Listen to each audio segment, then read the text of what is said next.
Previously on WeWanderlustCo, we truly found some hidden gems in Putrajaya. Surprisingly, we found a piece of Morocco at the Moroccan Pavilion and later found ourselves having a 230-acre botanical garden all to ourselves.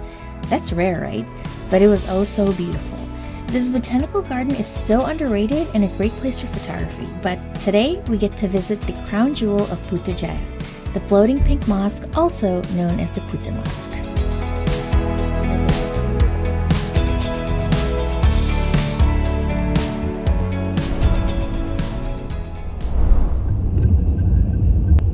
So filling up gas for the first time, unleaded 95 or 97, so we just chose 95, just regular gas.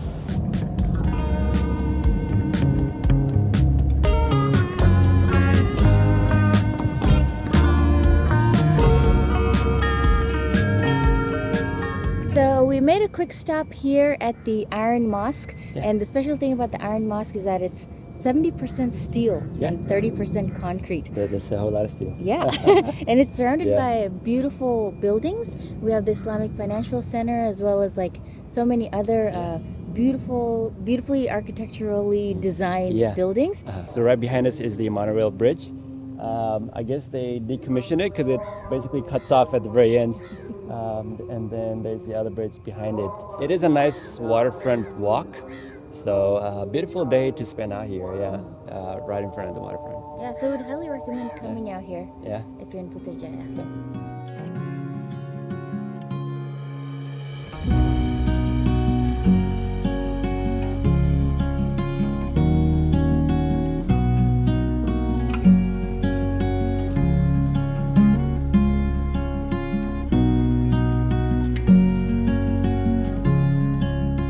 So Putrajaya is a planned city. It's made to be modern and be a green, sustainable city, and we can clearly see why. The city looks pristine, the roads are wide, there's lots of lush greenery around, and interestingly enough, there's not a lot of people, which we quite enjoy. The city is pretty young, but it's slowly gaining popularity, among tourists, and rightfully so, because it's a beautiful place and we feel like everyone should take their time to come out here and visit Putrajaya. It's a really laid-back vibe, different from the hustle and bustle of KL, so we really appreciate that. And it's just stunning city, and we're really disappointed because we really wanted to spend a few more days here. And today we're leaving to go to Port Dickson, and we came to the Iron Mosque and we see that there's like miles of grounds to explore at the waterfront here, with the beautiful bridge right in front of us. And we hope we had a chance to kind of stay here a few more days longer, but we have to continue our journey. And it's quite interesting to know that this whole city is built on the site of a former rubber and oil plantation. We thought that was a really interesting fact, and just to see a city so well developed and modern, but still traditional. Like a lot of the government buildings are here, but they still have the architecture that's very like Persian and Islamic inspired. So it's very nice to see like a mixture. And I just found out that you could possibly either get a free bike or rent a bike. A family behind me, they're like cycling their way around the grounds. It's so nice. So if you don't feel like walking, I guess you could just do that and explore the grounds. So in just a little while, we just left the Iron Mosque. The next stop is going to be something enormous. Like the world's largest. Yes, world's largest. So, and it's gonna be the world's largest roundabout. Yeah, I can't believe they have it right here in Putrajaya. Yeah. Isn't that cool? First time I heard about it, I was like, where is it, right? So learned that it is in Putrajaya. Yeah. And decided to do a Google map. And it requires a satellite image to actually view the entire roundabout. Yeah, that's like really high. You can't even send the drone up. No, you cannot. Yeah. So we'll drive it today. I'm so excited! It's just so cool. Yeah. It consists of 15 entry and exit points. It goes to show how many exits and entries you could take from the roundabout alone.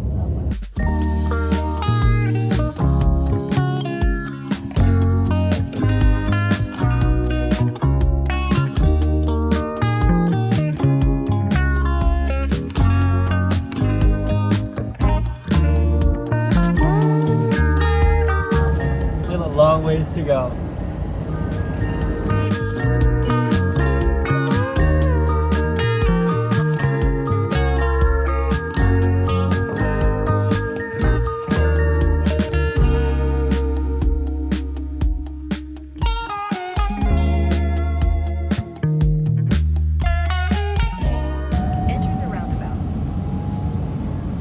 Beautiful drive.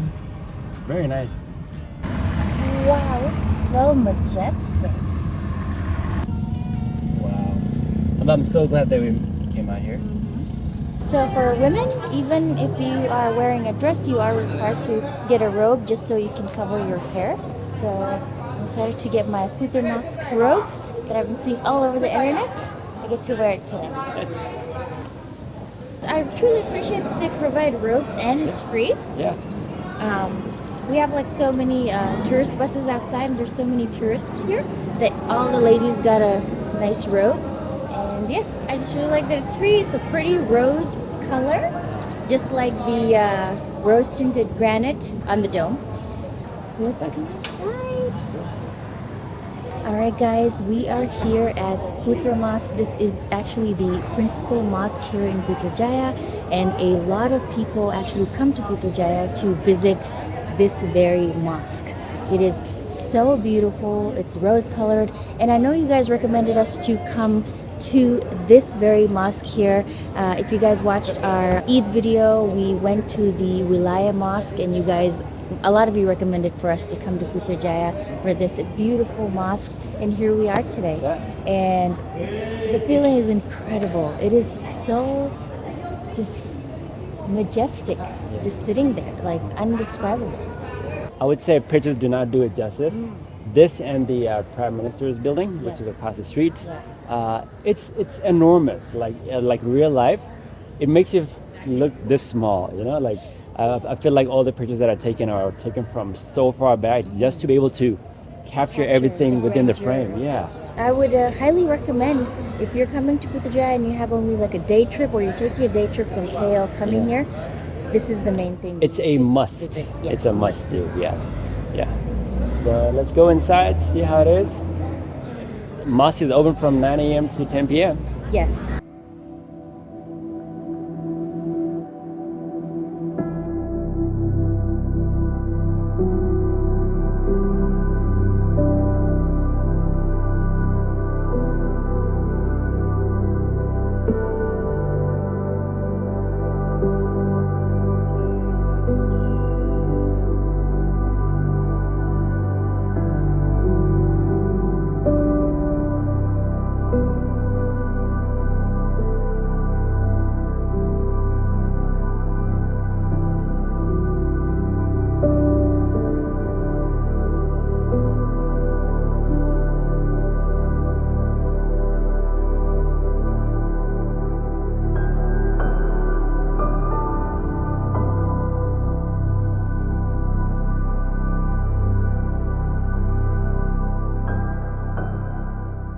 At a certain point, you have to take your shoes off to go into the mosque. So shoes are off, and in we go.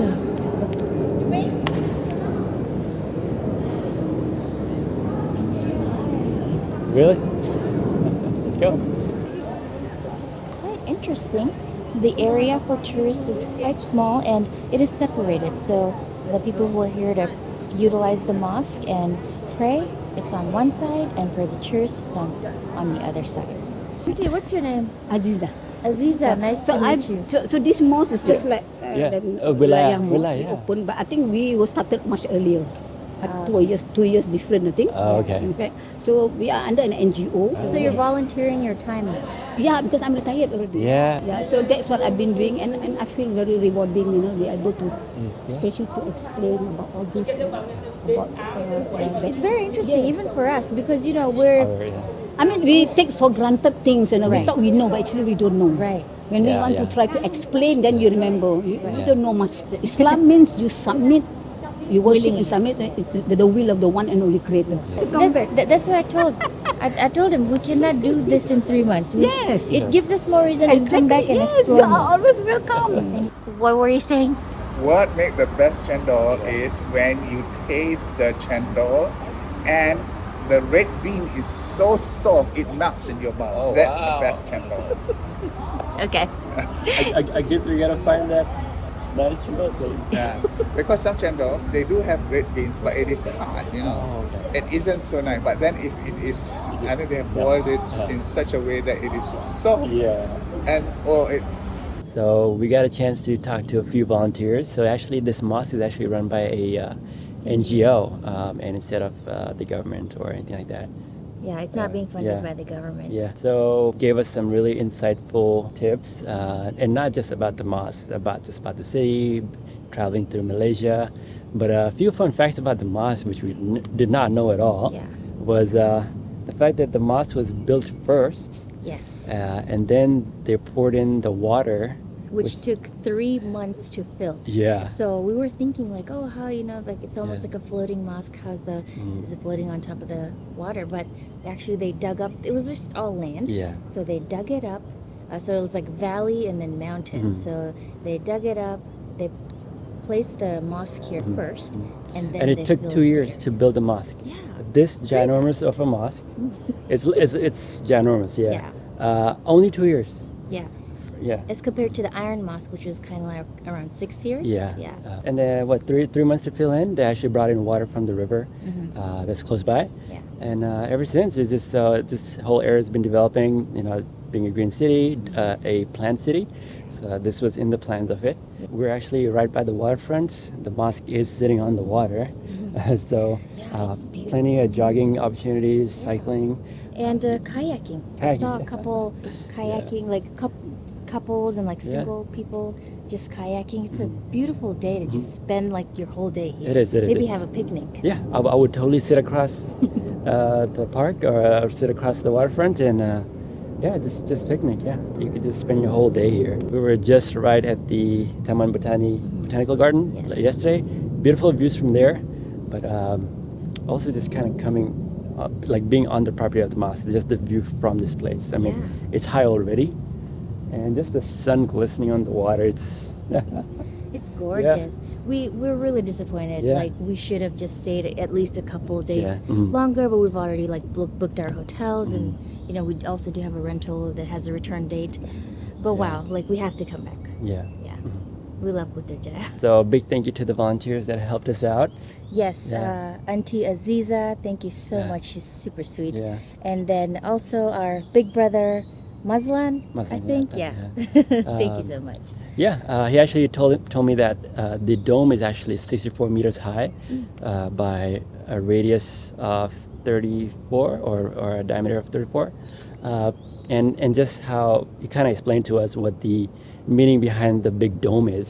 It's actually acts as an acoustic absorber. That and also it ventilates the place because hot air rises and there's actually vents we did not see. No. Not until he pointed out. It's in the pillars. Yeah, it's within the dome. It's like a Oh, within the triangular. dome. Yeah, it's like a diamond shaped. But then the AC is also installed within the pillars. Within the pillars, So it's yeah. like out of sight. Nice engineering, nice architecture behind this mosque. And yeah, just the acoustic behind it. I was like, because it keeps the mosque quiet. Otherwise, it becomes such a big hall where everything reverberates. But when he pointed out, yeah, our conversation was really Like low and kind just, of like one direct. direction. Yeah. If you guys want to experience that, Yeah, this come this on is in. the and give yourself like at least a couple of days to fully like immerse yourself into the local culture. Architecture is like superb, Yeah. super clean, Yeah. like wide roadways and just really green and Yeah. very laid back vibe. Like we've been to like many restaurants and Uh-huh. like stalls and like just the shopping area even and the Yeah. mosque. Like everyone's like very chill. Yeah. So very friendly also. Oh. The minaret is where they used to do the call to prayer, which is the azan. That's what they utilize it for. But it is so enormous, gigantic. I must go, and you must see how big it is.